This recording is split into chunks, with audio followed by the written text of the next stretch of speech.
We would like to introduce you to the DYMO LabelWriter 550.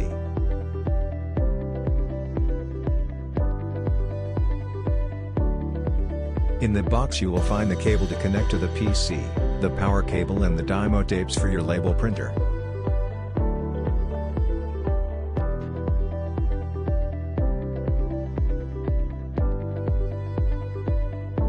Attaching the straps is quick and hassle-free.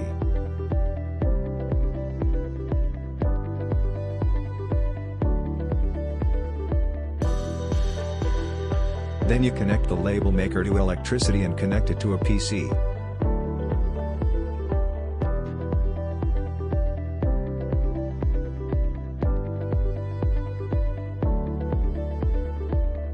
Continue according to our video instructions and go to www.smoke.com. According to him, download and install our software.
And after installing the software, we're done and your label maker is ready to print.